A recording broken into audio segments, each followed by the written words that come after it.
And so, hello guys, and this is Legends to Kings, and naging busy ako. Hindi totoo yan.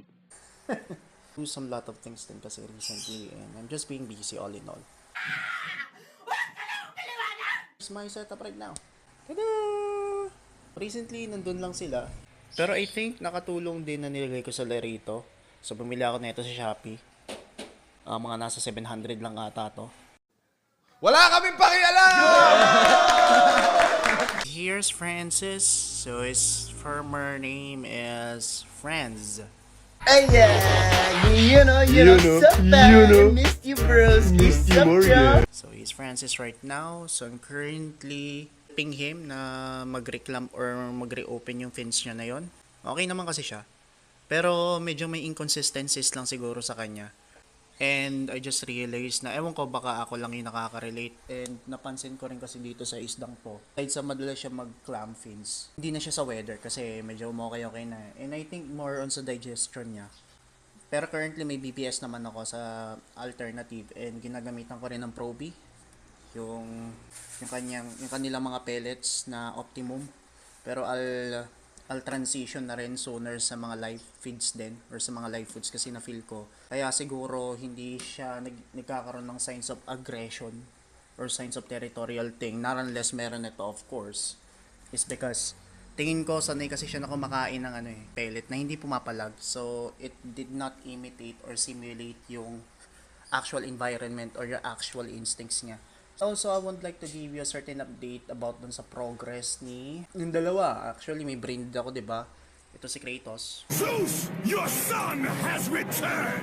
I bring the destruction of Olympus! That's him. And then si Athena. I'll tell you something about her later on. And the Fishlers are here.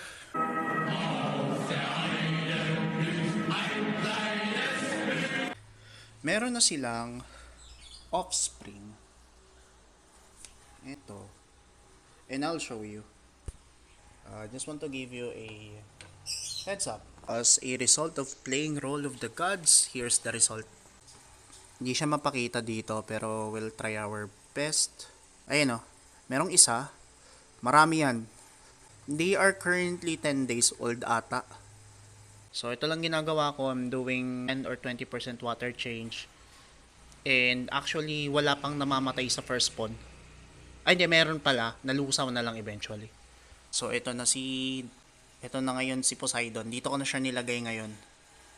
Hindi ko na siya nilagay dun sa taas kasi tingin ko si Raoul being niya eh. Masamoke siya rito.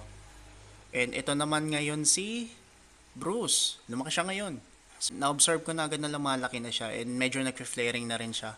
And ito naman si Cobes. Is being bigger din naman in some sense. And lumaki na siya like before. And ito naman yung OGs, which is si Deimos. Doing great. So ito naman ngayon si Aphrodite. Ito na yung susunod na i-breed. I'm not sure kung ito or ito. Ito kasi unlikely pa. So comment guys below kung paano nyo inaayos yung clam fins. Tama ba ako na gamitan na sila ng mga live foods like Daphnia instead of using this? As a sign na para mag-spread yung fins niya. Kasi feel ko yun yung theory ko. I'm not sure if it works. Pero we'll see. Kaya Tina, she's being active like she used. Unlike before. I can tell. Kasi, kung titignan nyo, before, nung nasa akin siya, hindi siya ganyan. Ayun o. Nakita nyo, mas nagiging interactive siya towards me. And I'm not sure kung may relevance dun yung breeding. I'm not actually sure. So, ito naman pala si Jade. Si Jade is medyo tumaba na. Hindi ko mapapansin kung lumaki or hindi. And this is a samurai green eyes yata.